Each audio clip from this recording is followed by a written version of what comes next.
That's why there's so much concern from Northeast Asia to Southeast Asia and from the Mekong River to the Pacific Islands about Beijing's aggressive actions, claiming open seas as their own.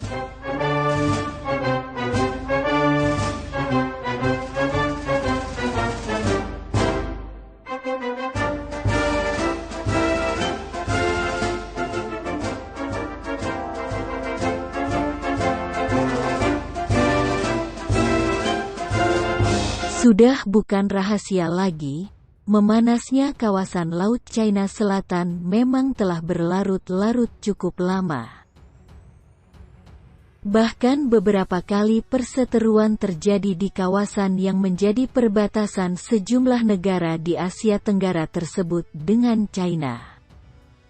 Tak sampai di situ saja, ketegangan antar beberapa negara di ASEAN dengan Tiongkok pun sempat tak terhindarkan. Hal itu disebut-sebut lantaran kenekatan Tiongkok dalam mengambil sikap di kawasan yang cukup padat dengan perjalanan laut tersebut. Baru-baru ini, Menteri Luar Negeri AS, Antony Blinken yang datang ke Indonesia pun membuka sebuah fakta mengejutkan. Dalam beberapa tahun terakhir, China disebut Blinken telah nekat melakukan hal yang cukup membahayakan di kawasan Laut China Selatan. Bahkan secara terang-terangan Tiongkok tak mengindahkan kesepakatan yang telah dibuat di kawasan tersebut. Dalam pidatonya mengenai apa yang terjadi di kawasan Indo-Pasifik, Blinken pun membeberkan kebobrokan tindakan Tiongkok. Dia berbicara itu ketika AS berusaha untuk meningkatkan aliansi melawan kekuatan China yang meningkat. Dalam pidatonya di Indonesia, ia mengatakan Washington akan bekerja dengan sekutu dan mitra untuk mempertahankan tatanan berbasis aturan dan negara harus memiliki hak untuk memilih jalannya sendiri.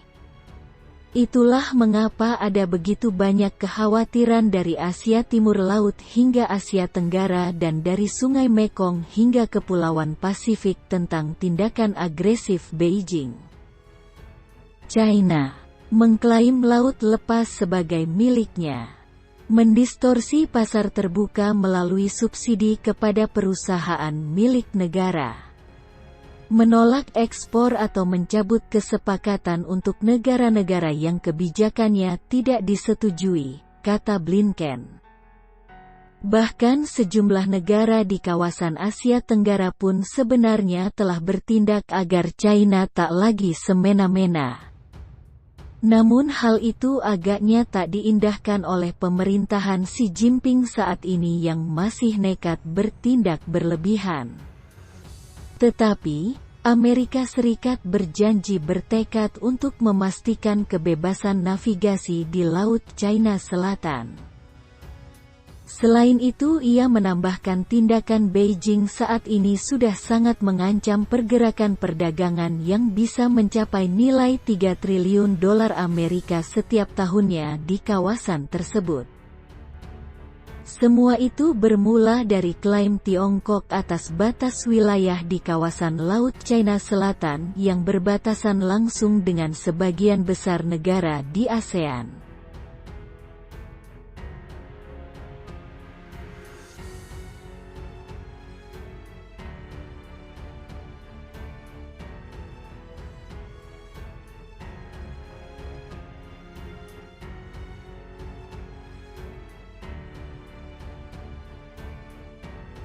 Menteri Luar Negeri AS Antony Blinken tiba di Jakarta pada hari Senin kemarin.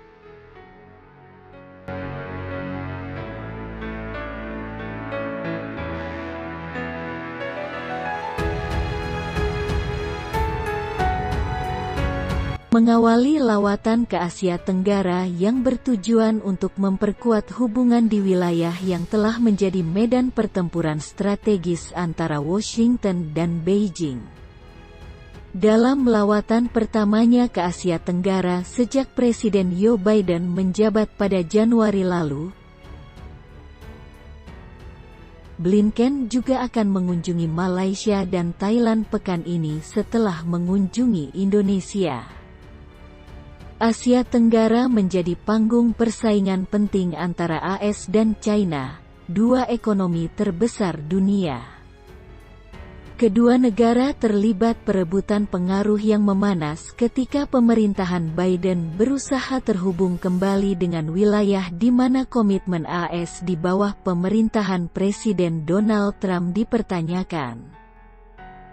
Daniel Kritenbrink, asisten Menteri Luar Negeri AS untuk urusan Asia Timur dan Pasifik mengatakan, dalam berbagai pertemuannya, Blinken akan berfokus pada penguatan infrastruktur keamanan regional dalam menanggapi intimidasi China di Laut China Selatan.